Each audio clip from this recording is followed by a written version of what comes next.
Hey, what's up? What's up, guys? Thanks for watching. I appreciate it. This has been a wild, wild day, and I guess almost 24 hours, a little less than 24 hours now. So, if you guys, some of you guys may have noticed. So we recorded an episode yesterday, and like the way we typically do it is we record, we go live to the website, partoftheproblem.com, and then the episode comes out that night, like on YouTube and across all over other platforms. And I just texted Natalie yesterday after this all went down just to not post the episode. It seemed too like crazy and kind of wrong to post an episode that wasn't addressing what had just happened, which is really quite something. Forgive me on this one. I don't know how long this episode's going to be. I'm just going to kind of talk and give my thoughts on this. I'm not really sure how much time that'll end up taking up, but I'll just kind of say what I have to say. I'm going to try my best to kind of give my thoughts on what is an enormous event, like culturally and politically, but I gotta just admit off the top here that I'm really rattled by this. I mean, really, this really fucked me up. And I was literally just tweeting that I'm gonna go do an episode now and it'll be out soon. And I just wrote, I'll be giving my thoughts on the assassination of Charlie Kirk. And even writing it was just I don't know. It's weird because that does not feel real, man. Like none of this feels real to me. It's just really, it's hard to describe. And of course it's a bit of a challenge to like try to analyze something and break it down and give your thoughts on it when you're personally kind of rattled by the whole situation. So, but I'll try. And maybe I would start by saying this because I bet it's like I'm talking about my perspective on it, but I bet this is the truth for a lot of people listening. I get all the time I get people who, like, when I meet people like after comedy shows or just out like in life, and I'll meet people who are fans of the show. And one of the things that I hear people say all the time, which it's a funny thing, and I mean I get this so much, but people will come up to me and they'll be like, this is kind of weird because like I feel like I know you, and that's so like what I always say to them when they say that is like, well, yeah, you do. People ask me all the time. Another question I get all the time is people will just say like, what's Joe Rogan really like? Or what's Tucker Carlson really like? And I always say to them, you already know. You already know who they are. So it's like when people come up and go, oh, I feel like I know you, I often tell them that I know exactly how you feel because like I've met people whose shows I listened to for many years and I felt like I knew them. And in many cases, then I got to actually know them. And I realized I did know them. I did know them the whole time. Because you get to know somebody, especially when people aren't being duplicitous. Like you get to know somebody if you listen to them for hours and hours and hours. And so like somebody who's listened to like 1,000 episodes of this show does know me, or at least pretty well. Anyway, I say all of that to say that like I'm kind of affected by this because like I know Charlie. I knew Charlie. I was just with him. It's a really fucking weird feeling. It's a weird thing to see someone you just know get just like murdered in cold blood like that.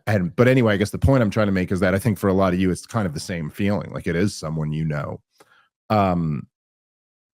anyway, it's for I was on the last episode I was talking about how jarring and that the video of the Charlotte stabbing was and how much I was affected by it, and I really meant that.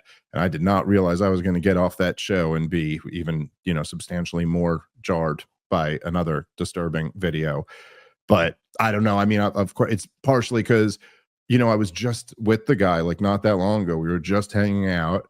and it's someone, it's also someone who does, he doesn't do exactly the same thing as me, but like it's not that far off. And so obviously, like there's just a lot that's really jarring about that.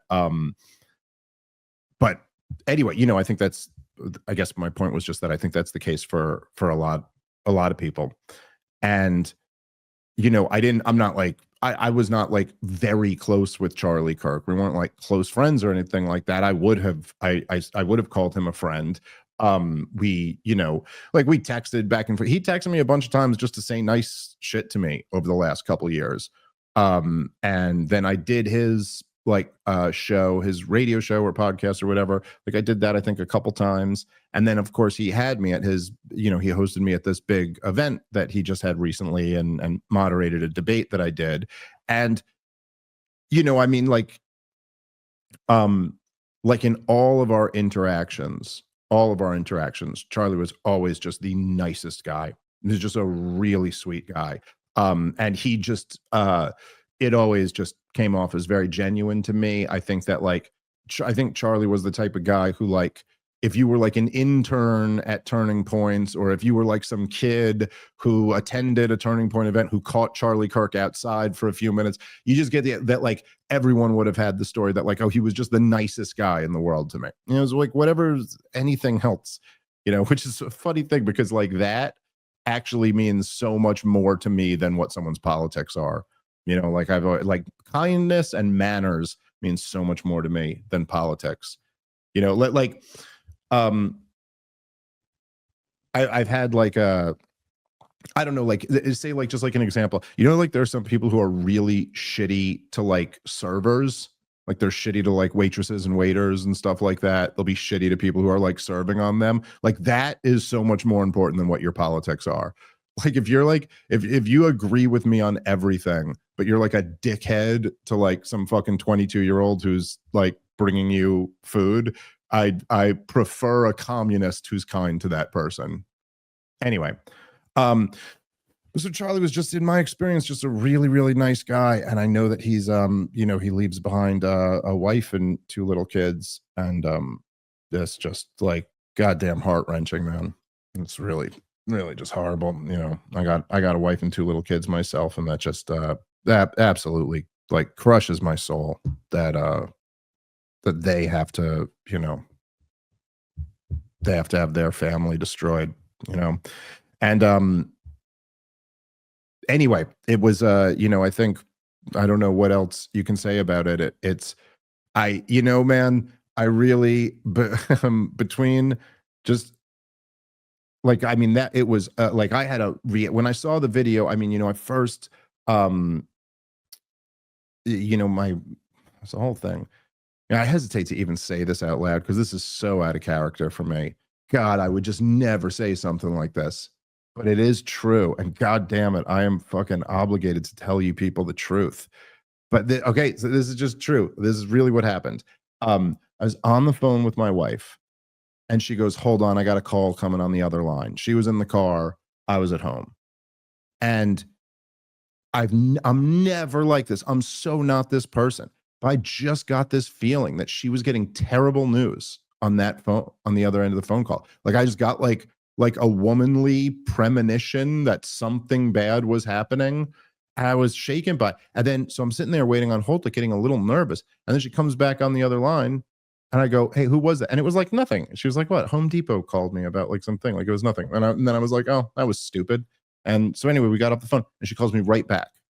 And she goes, "Why is everyone saying pray for Charlie Kirk?" And I go, "What?" And I open my Twitter, and the first thing my algorithm showed me was Candace Owens saying, "Stop everything you're doing right now and pray for Charlie Kirk." And then I saw that he had gotten shot. Then I saw the like zoomed out video of all of it. And then I at some point saw, the video where they had zoomed in and you could just see the blood gushing out of his neck. And man, I mean, it's just like, oof, the zoomed in one is the one that just like really, really affected me. And then I don't know, between that and then having seen this poor girl get stabbed to death on the subway the day before, added in with 2+ years of all the videos of Gaza, like I don't know. I think I got a little fried from just seeing soul crushing awful things. I gotta cleanse a little bit and not try to not watch some of that stuff for a little while, because it is not good for your soul. And at a certain point, I think I'm pretty good at dealing with it in general, but yeah. Um, so anyway, it's it's just terrible, man. It's just terrible on a human level, and I think a lot of people are feeling that, especially because Charlie was, a phenomenon. He was the guy who's, like 12 years younger than me, and was like fucking had millions and millions of followers, and had really made like such an impact on the culture. And obviously, he's just touched a lot of people. A lot of people really loved him, and it's horrible to see something like that happen. Just, so I mean, I guess that's the primary thought that I have, is just the personal of it, and how terrible it is. It's a weird feeling, like to have just, just, I don't know, was just hanging out with him pretty recently.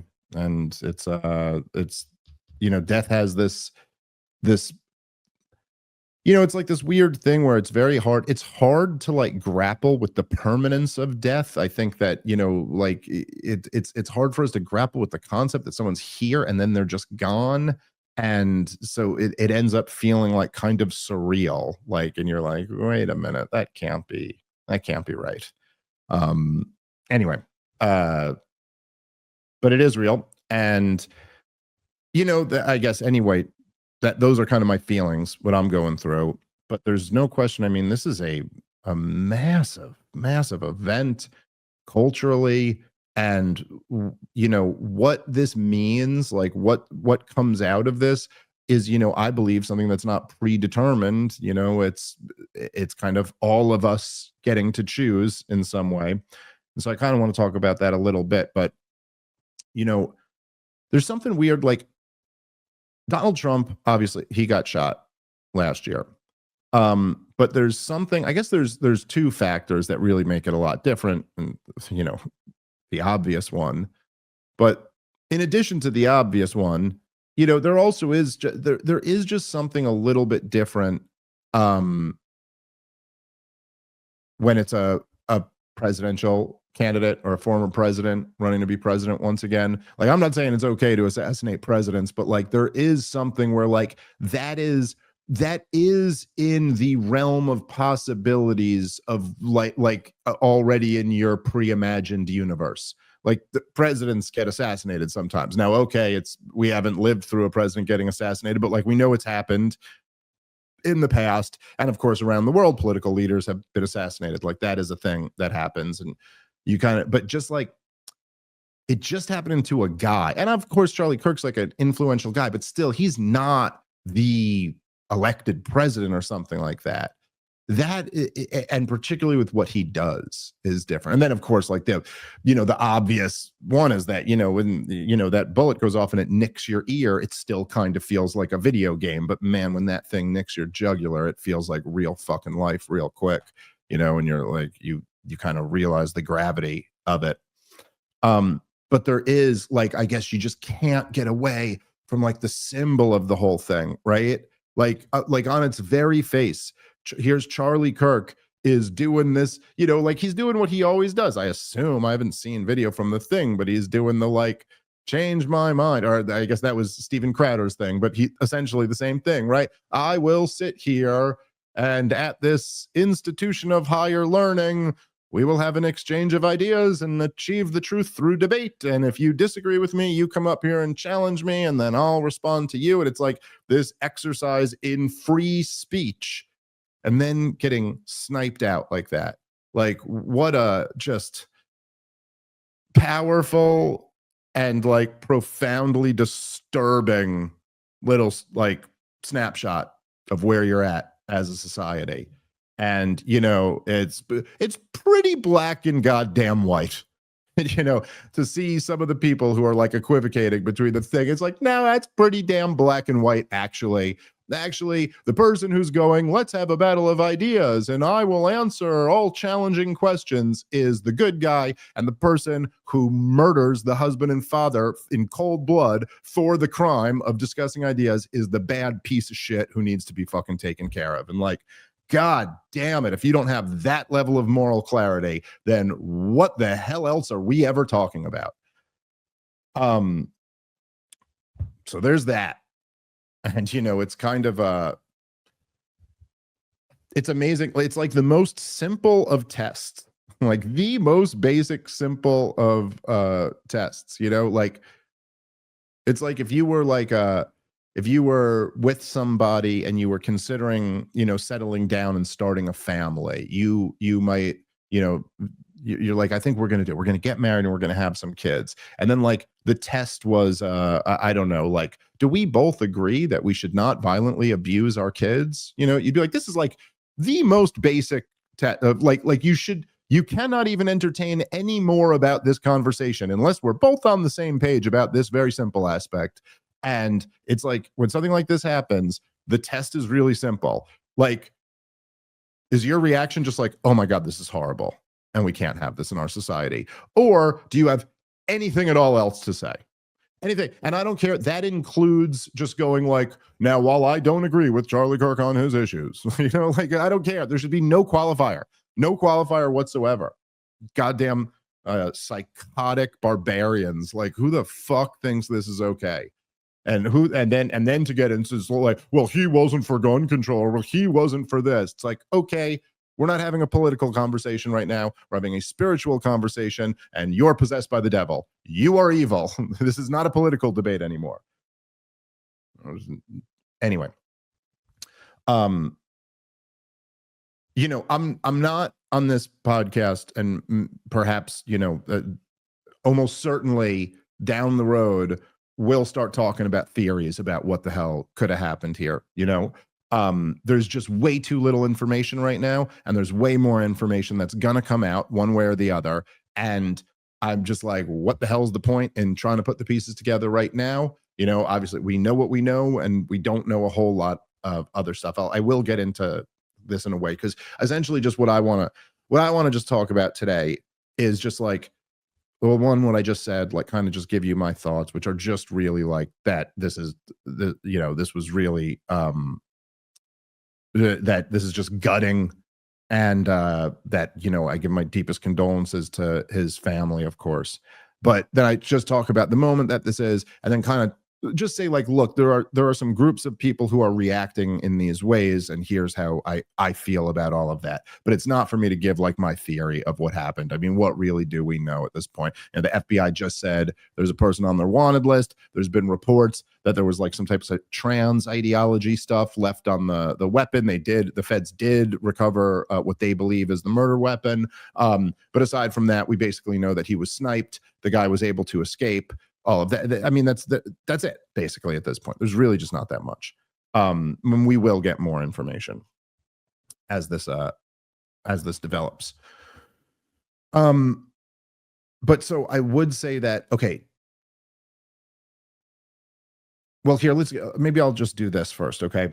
So, being in the position I'm in right now, this very weird position where like I knew the guy who this just happened to. There's all types of people speculating over what's going on. I mean, half my Twitter feed seems to think that it's because of me. It's because not that it's my fault, but that it's because he platformed me at his last event and defended them, and that's why Israel took them out or something like that. But not really on board with that theory. Doesn't seem to be very likely to me. But I'll say this. When you see that video of Charlie, and you see how real this shit gets, the thing that we should come together on, and the thing that we do still have somewhat of a choice in here, is that like we do not want to go down this path. This is a very, very dark path. And there's a real danger of escalation after this shit here, man. You can't just do this and think that like, the other side is incapable of responding in kind, and like this is a really dangerous path. But like I would just say like as to the extent that I have any influence over people, like my only message after something like this is like, calm down, everybody take a breath, and don't do anything stupid. And don't do something stupid and senseless and violent in response to this that only is going to lead to more and that's only going to make the situation much, much worse. I hope, that that's kind of like the message that most people have. I already see some of these, some of the kind of right-wing accounts, like kind of, just people doing stuff, which I understand. Believe me, I understand. Like, I'll try my best to make this clear, but like, I get the temptation. I saw people like sharing the Andrew Breitbart video, that badass video where he's like, war. And, then the music kicks in and stuff. And it's like, all right, I get the temptation, but like, let's think about that. Cause I don't think that's the message that we want to send out to people right now. Like, obviously we want justice for whoever did this. We want to figure out what the hell happened here. We want all the answers, but like, nothing's going to bring Charlie Kirk back or fix, his destroyed family right now. So like, that's not actually the route that you want to go. And, I remember, and I kind of feel this way. I'm not saying I feel the exact same way in these situations. I'm saying I feel right now like there's this, there's a temptation to sink into, what I believe really is kind of like a dark force.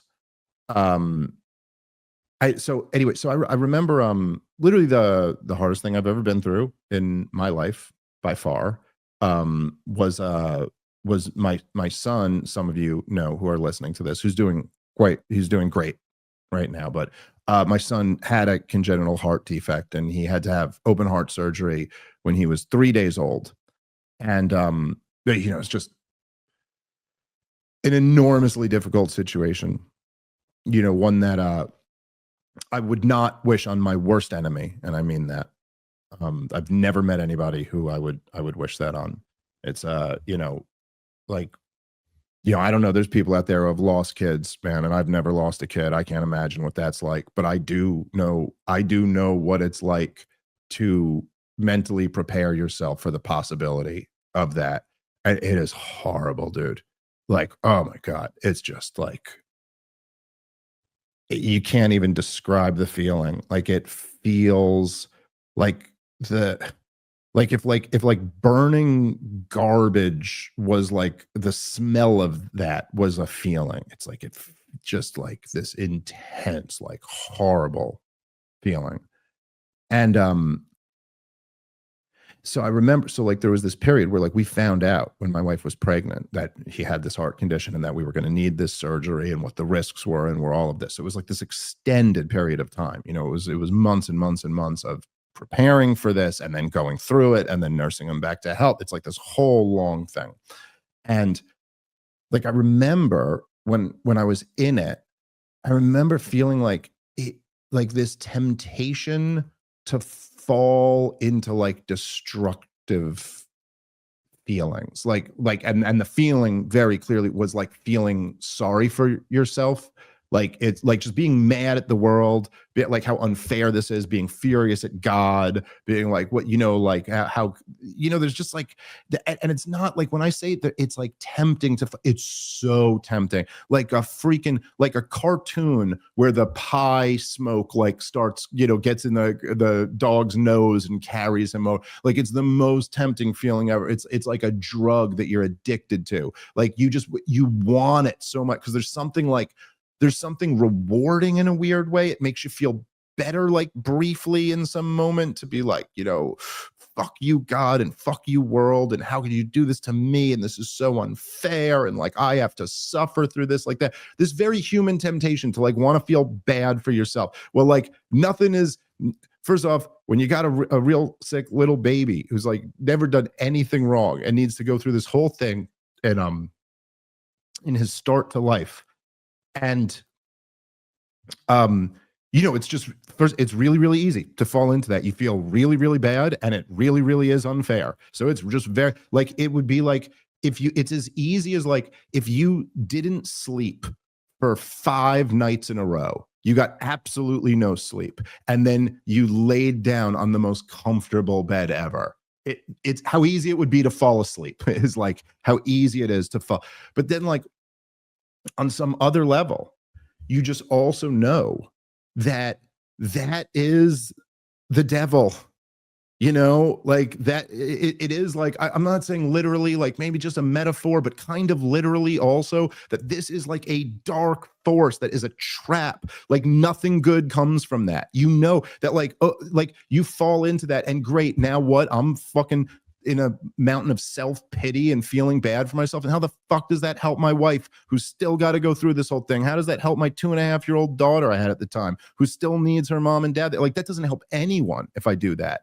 But if I fight that, and I just stay awake, even though I'm exhausted and in the most comfortable bed ever, but I stay awake and I just go, no, instead of me feeling bad for myself, I go, this is going to be fine. And I take on the burden of other people. Then like, maybe that can be positive.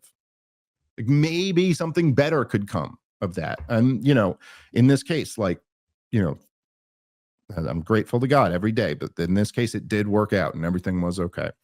Anyway, I say all of that to just say that I think there's a similar type of thing when something like this happens. There's like this temptation to get angry, and man, is it fucking easy to get angry. Is it easy to get angry? I mean, you look at like, you know, all you got to do, because like, anyway, just like to complete the thought here is like from the beginning to now, it's like, I'm saying like, you did know Charlie Kirk too.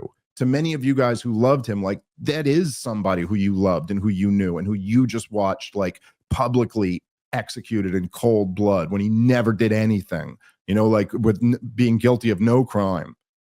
And then like you see a video of like some left-winger celebrating it, as I'm sure so many of you have seen.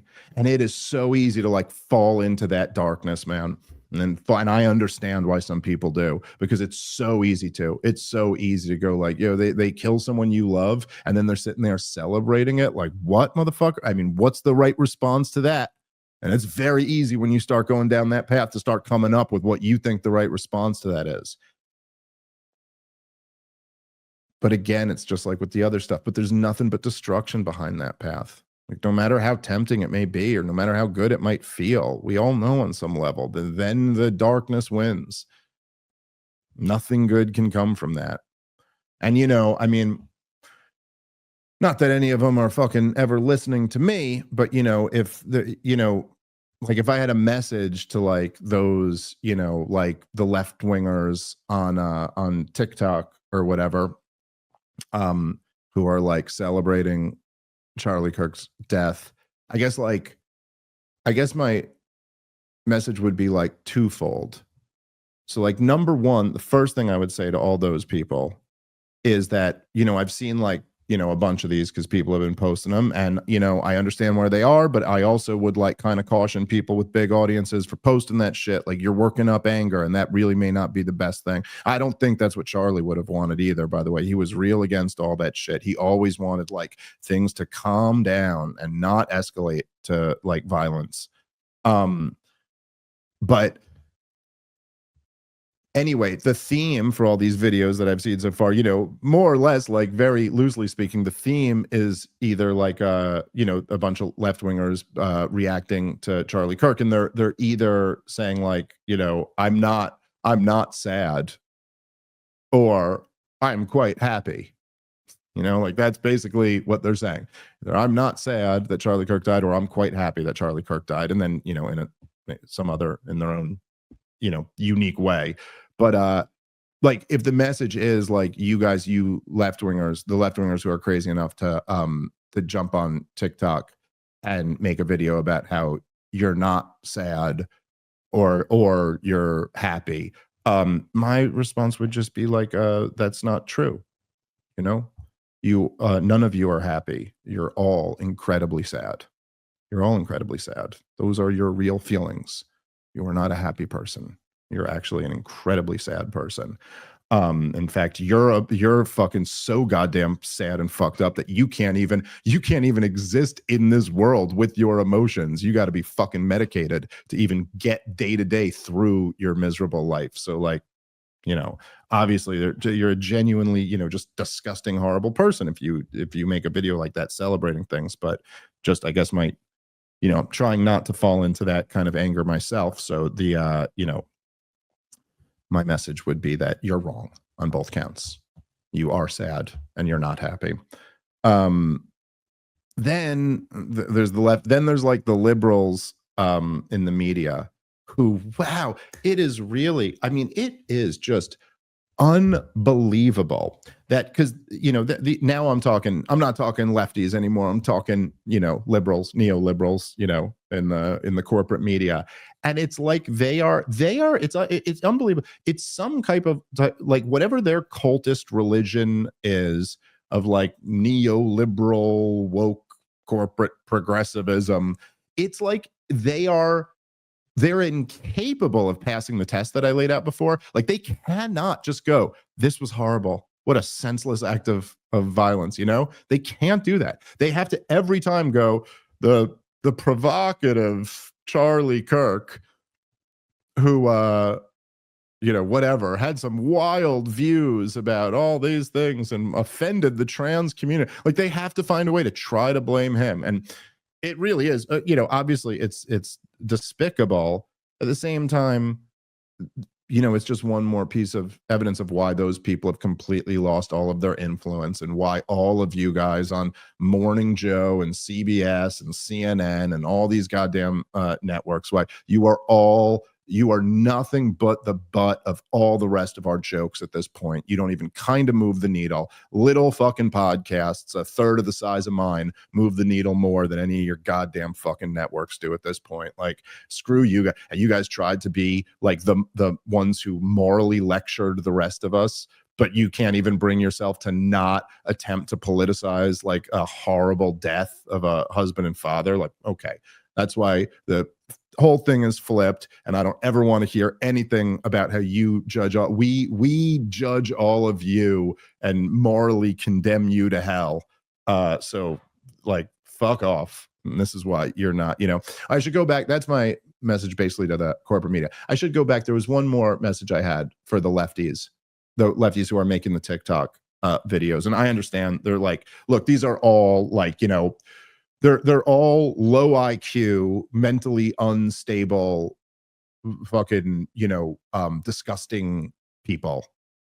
But I would just say the message of these, it's like, you sit there, first of all, I guess to all of them, to the corporate media and to the lefties, all of them. First of all, you fucking dolts who don't know anything about anything and have never read a book about anything and don't fucking pay attention to any of the goddamn trends. And I mean this about the people on TV too. Like they don't fucking know shit.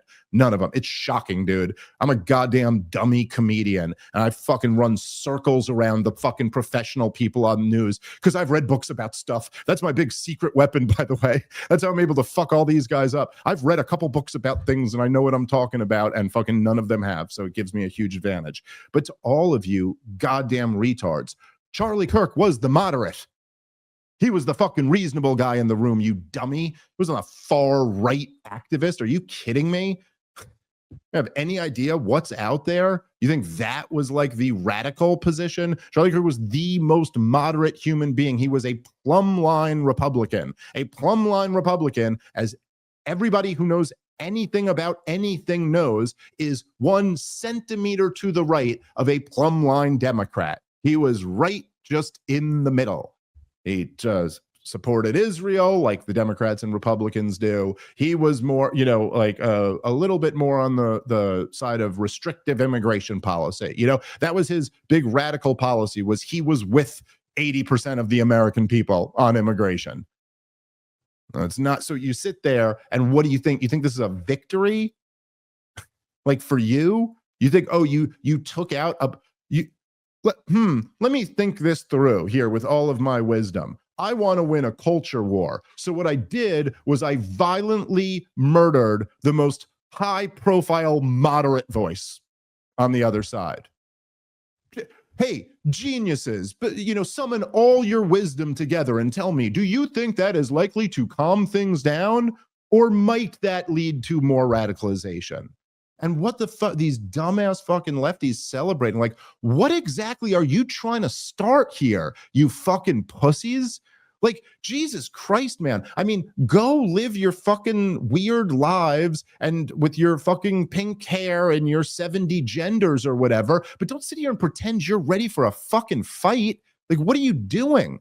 Do you know, it's like such a weird dynamic they have here, right? Where like, broadly speaking in the country, there's like this culture war, right? And like the left wingers are almost always the ones who are out on the streets. You know, they're the ones protesting. I mean, yeah, you could point to January 6th, but it's like the one exception. It's the exception that proves the rule. But who is out in, you know, the Ferguson, Missouri, you know, protests and riots, or the Trayvon Martin protests and riots, or the George Floyd protests and riots, or there's the Pussy March, or there's the immigration march, or there's the campus activism over the last, 15 years. It's like the leftists take to the street. They're the first ones to go, we're going to go out here and do a thing. It's much harder to get the right wingers out on the streets because they have families and jobs and church to go to. But the right wing is so much tougher. So much tougher. Like if this ever came down to a fight, the fight is right wingers mowing down gender studies majors. Like, what are we fucking talking about here? You ever see one of those videos where like Antifa would actually get into a fight? And then you'd realize that like it's actually really funny. I mean, like it was kind of jarring and a little weird, but like there'd be all these videos where there'd be like, the black bloc guys, like 7 kids in hoodies with like one of them's got a pipe and, they got the masks on. So you're almost like, oh, these are like kind of tough looking guys. And then one of them swings like the girliest swing of a pipe and completely misses. And then a man punches him in the face and you hear the guy go, hey, and you're like, oh, you're not tough. You're just like role playing as like, what do you guys think? But you're trying to provoke this other side who will annihilate you. And there are real deal militias in this country. There are real deal gun enthusiasts in this country. You do not want to pop shit off with them. Of course, we also have a giant police force and a giant military, which we all know is made up of left-wingers, right? It's all made up of trans activists in those organizations. Like, what are you guys thinking, man? Everybody needs to calm down. Everybody needs to chill out. Like hopefully this like horrible moment can be something that like pulls people back a little bit, just like you go like, wow, this is fucking horrible. We don't want to go down this path. Like, let's move to something better, man. This is like, it's fundamentally, again, like I said, you have a guy like doing free speech stuff for free speech reasons in the free speech locations who gets shot, assassinated for doing that, for the crime of doing that. This isn't just like, there's something really profound here. This is, I hate using terms like this. I'm not a collectivist. I'm an individualist, but like, this is like national soul type shit. Like, what you're telling me that like the foundational principle of the nation is free speech. He's exercising free speech and gets murdered for it. Maybe that could be a moment like where everybody goes, whoa, hold on. No, that's not who we are. I mean, we get to determine who we are. It's like, let's decide that it's not that. And that if there is to be even like the kind of just retribution, let that be like, okay, let's find out who's responsible for this. Let's make sure that person is held accountable. If there's a conspiracy or something like that, let's get to the bottom of it. But let's not, give in to the evil spirits, man. Like, I'm not even saying you shouldn't hate those people. I'm not saying you shouldn't hate anyone in the corporate media or the leftists making those videos. That's not my message. I'm saying like it's probably appropriate to hate them. I'm just like really pleading with you to not fall into like an all-consuming hatred, like to not fall into like that dark force that in some way I think we all know is kind of always there with us in life. It's like you can conceive of these things as in like through metaphors or through scripture or through a lot of just the cartoon, like there's the angel and the devil on your shoulder, right? Like, why is that a running fit? That's the way human beings think of things, because that kind of is the human condition in a lot of ways. However, you could get there from a secular atheist point of view or a religious point of view, but there's like the high and the low, the dark and the light. And there's all I'm saying is just try to stay away from that bad force. And I should say, one more thing that I just because I,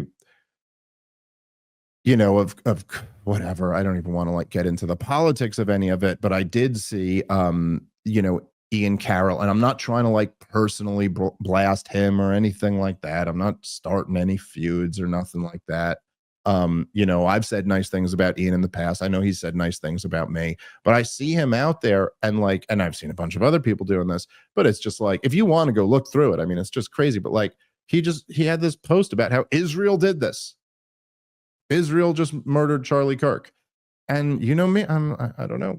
I'm biggest fan of Israel, but I literally just replied and I went, what evidence do we have that Israel was involved with this at all? And I mean, man, if you want to be disturbed, like go look through the replies to that. It is unbelievable how people put together theory. They're like, what evidence do you have? By the way, the answer is none. We have absolutely no evidence. There's absolutely no reason to even suspect that is the case, let alone to determine that it's a fact. And all the things people are posing, it's just like, guys, Jesus Christ, man, I'm sorry. I just don't go for sloppy, kooky theories. Like, if you got some evidence, bring it to me and I'll be the first one to look into it. But then people going like, he was waking up to Israel. Like, dude, he said release the Epstein files, and he once on an interview said like, the pro-Israel people are getting a little too crazy when they're accusing even me of being anti-Israel, but that's about it. And like, to his credit, he defended like having me at the thing and having Tucker and Megan there and stuff, but like, you've just got no real theory here, and it just makes no sense at all. Like, telling me the government of Israel took out their number one guy who still had influence amongst young people. I don't know. It just doesn't make any sense to me at all. And I don't think it's like, I don't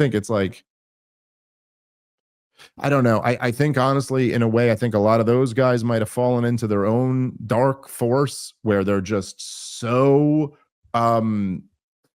wrapped up in blaming Israel and blame for everything that you start to see it, or you kind of desire that conclusion before you've even reached it. But I think like anyone, like, let's just fucking breathe on this for a little bit. Let's get I'm again, as I say all the time, I'm not against a conspiracy theory. I love a good conspiracy theory. Lots of them are true, but like, you gotta like have a case to make. You got to have evidence, a coherent narrative, a through line, different, things that back up your assertions. It can't just be this like, just, I don't know. We'll just say that. We'll say it was them. Who cares? Like, I hate that shit. I should say, and I'll probably wrap up here in a sec, because I think I pretty much said what I wanted to. I will say, one of the things that's one of the reasons, say, well, you don't want to fall into those dark forces that I was talking about, like why you don't want to fall into this like all encompassing hate or rage or whatever, despair, any of like the bad things that you don't want to fall into, is because it becomes blinding. As the same thing I'm saying almost there. Like, you could really, really hate the government of Israel. Like, you could even hate Israel. You could even hate Jewish people or whatever. And like, if you still are concerned with getting things right, getting to the truth of things, then you don't want to fall into the thing where you're always immediately blaming them first. Cause like, obviously there are other factors in the world too. There are other forces, and if you're falling into that, right, you could see where the problem is that you're missing what really happened. You're going with the conclusion you want. And so you're not seeing the truth. And that's kind of the problem with all these things. It's the problem with like all encompassing hatred too, because it's real easy to like fall into like, oh my God, you look at some of these left-wingers on TikTok celebrating Charlie Kirk died, fucking war, I'm angry, I'm this. But then you kind of miss the fact that like, hey, look at all these other guys who are actually saying the right thing. And I saw there was this one video that had, I must have lost it in the timeline, but it was like a left-wing looking type person who who was on a TikTok video that was going super viral, had like millions and millions of views on it. And they were going like, yeah, what's wrong with all you guys? Like, a human being just got killed. He's got a family. Like, I don't know. You disagree with his ideas? Like, he was there to debate the ideas. What's wrong? And there were a ton of people agreeing with him too. So like, just like keep that in mind too. There's also the beauty in the world, and there's also people kind of doing the right things. And, you don't want to miss that, because that's kind of, that's the hope that's what makes life worth living. That's the thing that is like, gives us possibilities of a better outcome. And I will say that there are, if I'm giving shit to people who kind of didn't pass that test, and I say like my basic test is just like, and I think this is not that unreasonable. I think it's like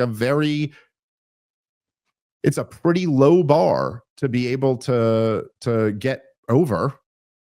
And I think the test is just that, like, when something like this happens, you're appropriately horrified. You just go, that is awful. This is inexcusable. I feel horrible for the family and all that. You don't start like hate mongering and getting everybody worked up and furious about the other side. It's a thing that people do online. It's great for fucking clicks, and it's great for, you know what I mean? Like, and it feels good in a way too. I'm sure a lot of people genuinely believe it. It's easy to genuinely believe it in a moment like this. But like, you don't do that. You don't start jumping to wild theories and stating them as if they're fact, when you can't even build a coherent theory, let alone know this for a fact. You don't start doing that, and you don't start like, equivocating about who was really wrong or who wasn't. It's like, just be that, just like, it's the most basic of tests. And I do have to say, man, that I was really pleasantly I wouldn't say surprised, but I was very happy to see that like Nick Fuentes really passed that test with flying colors. I just saw on Twitter that he just basically said the exact right thing, and then he canceled his show last night and was like, I'm just not going to do that in light of these events. And I don't know, I just thought like it's weird. Of course, in this world we live in, it's like Nick Fuentes is the one in this moment who like actually has the appropriate kind of adult reaction. That's where we're at in the. I don't mean that as a shot at Nick. This is purely a compliment to him. I'm just kind of making fun of the way he's caricatured versus the reality of it. But and I'm just particularly giving him credit just because again, like the way he's caricatured versus like how actually so many of these supposed grown-ups in the room are acting. But there were a lot of people who I thought really did that. And I do really appreciate that. I think like in these moments, like for whatever the fuck we're doing, living in this world with people who follow us watch our shows and follow our social media accounts, for the people who have like somewhat of a following, it's just like, if we're not doing anything else, it's like it's a kind of like easy line for me to see like who are the good guys and the bad guys, kind of based on how they handle things like this. All right. I'm going to wrap up there. I mean, I don't know, what else to say. It's clearly just like, a truly horrifying event that I really can't think of a parallel to this in my life. Like, and there were things where like congresswomen were shot at or got shot.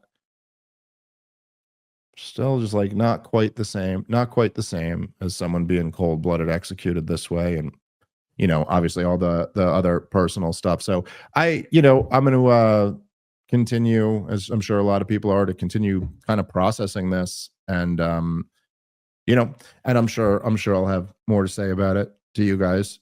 Anyway, I'll always kind of tell you guys, give you my honest opinions and try to tell you the truth as I see it. That's, I'm being completely honest today. I did not feel like doing this. I did not want to have this episode. I just knew I'm very upset about it. I knew there was a good chance I might get emotional during it. I did. Pulled it together a little bit, but I did. But I just didn't feel like doing this. I'm the kind of guy in this situation. I actually don't like to talk about it, despite how much I like to talk in general in life. Subjects like this, I don't. But I just kind of had this feeling Like, I don't know, I have to. That's my obligation to you. I got to come here and tell you how I feel. This is the deal. um, and I don't know. I kind of feel, you know, like this was somewhat helpful for me to just kind of get some of this off my chest to you. So thanks for listening, and talk again soon. Peace.